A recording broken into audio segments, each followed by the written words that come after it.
Hello दोस्तों, नमस्कार। मैं हूं आपका दोस्त मुकेश ठाकुर। एक बार फिर हूं आपके सामने मौजूद एक बहुत ही इंटरेस्टिंग टॉपिक के साथ में।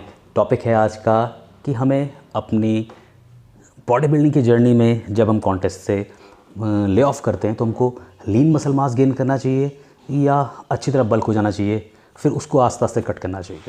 यह सवाल बहुत ही कॉन्ट्राडिक्टरी है। इसमें सब बॉडी बिल्डर्स की, चैम्पियंस की अपनी अपनी राय होती है। कुछ पसंद करते हैं कि हम कॉन्टेस्ट में जैसे छोड़ते हैं अपने आप को ओवरवेट कर लेते हैं। जैसे कि सपोज़ उनका वेट ग्रुप अगर 80 किलो का है तो वो 20-25 किलो तक बढ़ जाते हैं, 100 से पार निकल जाते हैं और फिर उसको for a period of time 2-3-4-6 महीने के अंदर में उसको आस्ते आस्ते कट करके अपने कॉन्टेस्ट वेट को आते हैं। एक तरीका ये होता है। दूसरा तरीका ये है कि कुछ बॉडी बिल्डर्स प्रेफर करते हैं कि वो अपने कॉन्टेस्ट वेट से ज़्यादा ऊपर ना जाएँ, एक लीन गेनिंग के साथ में अपना सीज़न बिताते हैं, जिससे कि वो अगर 80 किलो के पार्टिसिपेंट हैं तो 85-87 किलो के आसपास रेंज कर जाते हैं ऑफ सीज़न में और फिर एक शॉर्ट नोटिस में वापस आ जाते हैं। तो इस सवाल में इसमें सारी चीज़ों को डिटेल में डिस्कस करेंगे, लेकिन उससे पहले मैं आपसे फिर रिक्वेस्ट करता हूँ कि अगर आपने अब तक चैनल मेरा सब्सक्राइब नहीं किया है तो उसको आज ही कीजिए और अपने फ्रेंड्स के साथ में शेयर कीजिए ताकि उन्हें भी फिटनेस की सही जानकारी मिल सके। आइए शुरू करते हैं अपना वीडियो।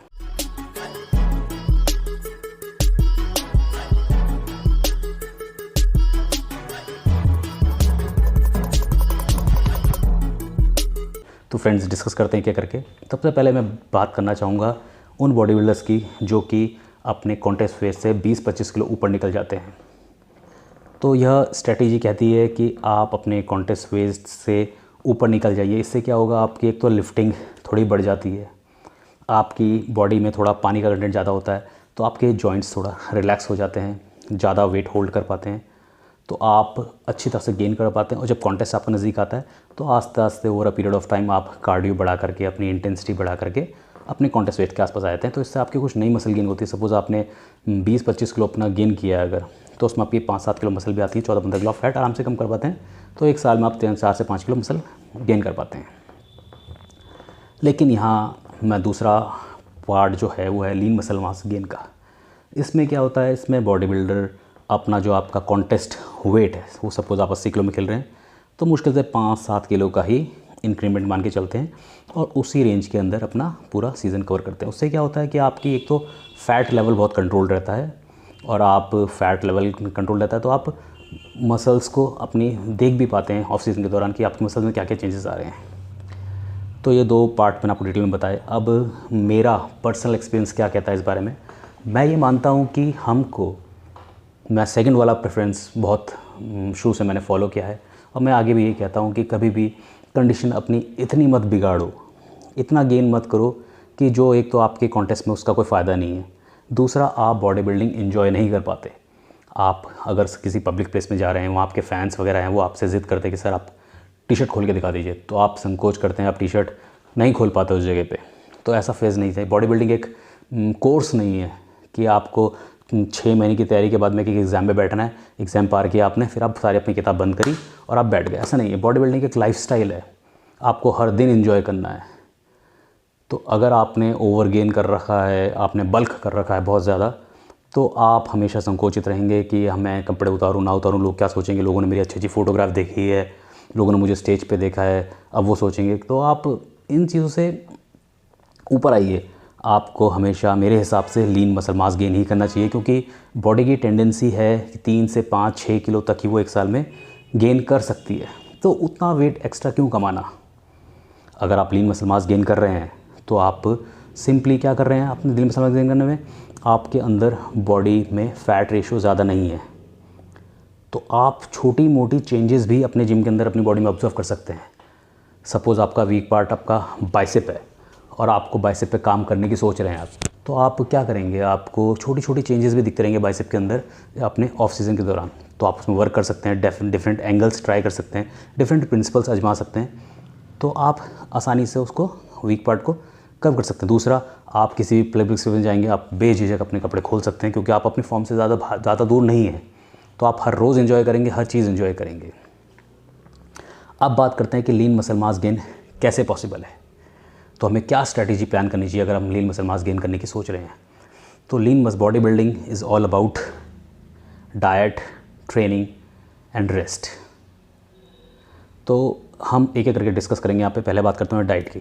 तो डाइट में जब हम लीन मसल मास गेन करते हैं तो यहाँ पे हमारा सारा फोकस क्या, कोई भी डाइट को प्रिंसिपल के साथ आप गेन कर रहे हैं चाहे लूज़ कर रहे हैं, it is all about carbs manipulation. तो जब लीन मसल मास गेन की बात आती है तो हमें कार्ब्स को मैनिपुलेट ऐसा करना है, हमको कार्ब्स अपने मॉडरेट रखने हैं, प्रोटीन अपना हाई रखना है और फैट कंजम्पशंस बहुत कम रखना है। यहाँ पे भी कार्ब्स की प्लेसिंग कैसे होगी, जो हमारी 5 to 6 मेजर मील्स हैं उसमें से जो सबसे 2 इंपॉर्टेंट मील्स हैं वो है हमारी प्री वर्कआउट और पोस्ट वर्कआउट। इन दोनों ही मील्स में हमें अपने दिन भर का जो कार्ब्स है वो हमारा 75 to 80% कार्ब्स हमने इन 2 मील्स में डिस्ट्रीब्यूट करना है, प्री वर्कआउट और post workout. Pre workout meals हमारी जो कार्ब्स होगा वो हमारे एनर्जी हमको एक्सरसाइज के दौरान प्रोवाइड कराएगा, और जो पोस्ट वर्कआउट मील होगा उसमें हमको कार्ब्स अपने सिंपल कार्ब्स रखने ताकि वो जल्दी ही बॉडी के अंदर एब्जॉर्ब हो सके, और वो जो हमारा ग्लाइकोजन स्टोर जो एक्सरसाइज के दौरान खाली हुआ है उसको जल्दी से जल्दी फिल करेगा और हमारी रिकवरी प्रोसेस जल्दी स्टार्ट करेगा। बाकी दिन भर में कार्ब्स की ऐसा कोई ज़रूरत नहीं होती है, तो बाकी दिन भर में अपने कार्ब्स हमने मिनिमम रखने हैं, प्रोटीन अपना हाई रखना है दिन भर में, और कार्ब्स का कंजप्शन बिल्कुल मिनिमम रखना है। तो यह तो हो गई हमारी डाइट की स्ट्रेटजी। इससे क्या होगा, हमारी बॉडी के अंदर कोई एक्स्ट्रा फैट नहीं चढ़ेगा, हमारी बॉडी केवल मसल्स को ग्रो करने की सोचेगी और हम एनाबॉलिक स्टेट में रहेंगे एक मसल्स को ग्रो करने की। अब बात करते हैं ट्रेनिंग की। तो ट्रेनिंग में क्या होता है, जब एथलीट हमारा बॉडी बिल्डर जब एक ऑफ सीजन में करता है, गेनिंग फेज़ में आता है, तो वह सेट रेप्स काफ़ी कम कर देता है, वॉल्यूम ट्रेनिंग नहीं करता है और ओवर हैवी वेट लिफ्ट करना शुरू कर देता है, इन बिटवीन रेस्ट बहुत बढ़ा देता है। तो हमको लीन मसल मास गेन अगर हमारा टारगेट है तो हमको ऐसा कुछ नहीं करना है, हमको एक सेट पैटर्न में प्रोग्रेसिव रेजिस्टेंस के अंतर्गत एक्सरसाइज करनी है अपनी, जिसमें कि हमारा एक वॉल्यूम ट्रेनिंग ज़्यादा ना होकर के लेकिन थोड़ा एक वॉल्यूम एक्सरसाइज होती है, जिससे कि हमारी मसल्स पूरी तरह से एक्सरसाइज हो सके। हमको हर मसल ग्रुप की 4 से 5-5-6 एक्सरसाइज करनी है और वे फेलियर सेट्स भी अपने 8 से 12 रेप्स के करने हैं, जिससे कि हमारी मसल्स पूरी तरह से ट्रेन हो सके। और जहाँ तक रेस्ट की बात करें तो रेस्ट हमारा चाहे गेनिंग हो, चाहे लूजिंग हो, चाहे हम फैट लॉस कर रहे हो, चाहे वेट लॉस कर रहे हैं, हमारी 8 घंटे की साउंड स्लीप होनी बहुत ज़रूरी है।